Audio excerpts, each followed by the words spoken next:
Hi guys, it's Thursday the 10th of March and we've just found out that Roman Abramovich will be sanctioned.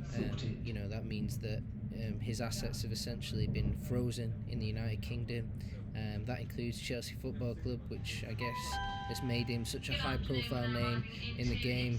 19 trophies, 21 trophies in 19 years. Has delivered an unprecedented level of success for Chelsea Football Club. They never experienced an era like this. These last 2 decades have been glorious. And the last trophy, Club World Cup, I was there. Roman Abramovich was there. Chelsea won it, and that was the last trophy since his ownership. So absolutely huge news. It's geopolitical, it's economical, and it's about football as well, which I guess is the element that you're most interested in. What does it mean? I guess initially, I think the way I'd look at it is that all assets coming into Chelsea, all money that's coming into Chelsea now is frozen. So Chelsea can't sell shirts in the club shop. They can't claim prize money, and that's just a practical point. They don't want Roman Abramovich to benefit anymore, the UK government, from having Chelsea, because they say that he's got pro-Kremlin links. They also go as far as to say that he's helping to fund the war on Ukraine, and his steel from his major company Evraz is helping produce tanks for the Russian war effort. Now you've got a lot of Chelsea fans feel grateful to Abramovich, and rightly so.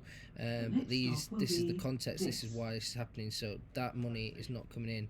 Now the UK government doesn't want football to collapse. Chelsea's a huge player, employs 1,400 people, one of the biggest clubs in the country, right up there.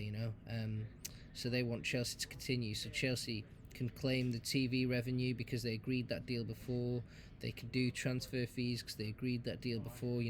Paying transfer fees for a lot of them are paid in installments. So maybe the Lukaku deal, there's an installment to be paid, so they still pay that to Inter. Things like that are carrying on, and Chelsea also will still receive that money, so they can still run. And they're allowed to spend a certain amount. There's limits now. They're allowed to spend 500,000 on match days. They're allowed to spend 20,000 pounds, to travel to away days. So there's limits now on Chelsea to operating, and that's how they're going to work. The big thing I think that a lot of people will be bothered about is transfers, is contract renewals. They've got Rudiger, Cesar Azpilicueta, and Andreas Christensen out of contracts, among others. Loanees as well, and some youth players. But those are the big three, and Chelsea can't renew them because they can't agree those deals. And anyway, I thought Thomas Tuchel was telling us for the last few weeks that just the uncertainty alone is sort of delaying that process anyway. So Chelsea were up for sale, and now they're being sanctioned. They're still sort of up for sale, but yeah, the buyers now have to go through the UK government rather than Roman Abramovich's employed investment bank. So that's all going on, and the contract renewal things are stopped. So Rudiger, they were pushing really hard to renew his contract, and now that's in doubt, and that's really bad news for Chelsea in the short term. Absolutely. Can they replace him? I'm sure they can if it comes down to it, but really bad news to lose one of your best players effectively. Azpilicueta the same, but he has a clause to renew his contract, so you can.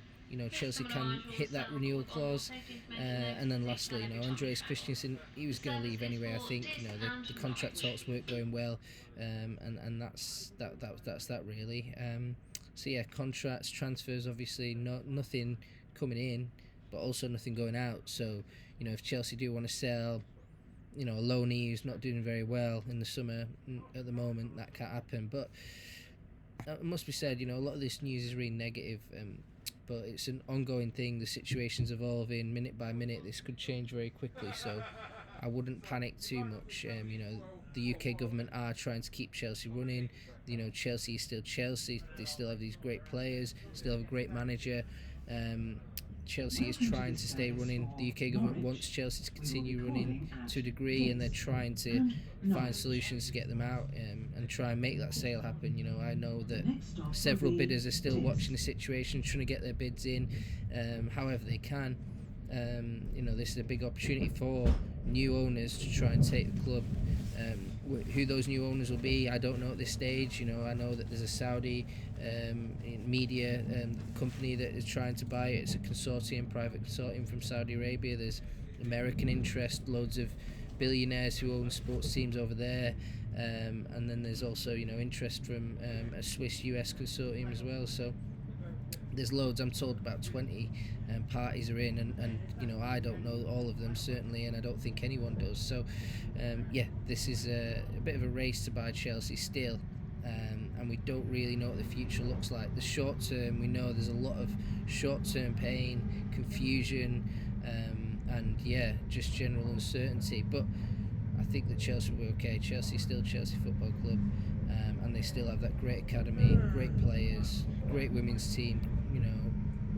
What more could you want, really? So the buyers will come, and Chelsea's fans will carry on singing. I'm off to Norwich now, and I just thought I'd do a little video update about where we are today, an unprecedented day, and I thought saying it face to face would have been better than just my written pieces that I've done. So you can read those, you can watch this, and sorry to bring you the bad news for today, but this is the true chaos that covering Chelsea Football Club always brings. So all the best, guys, and enjoy the match.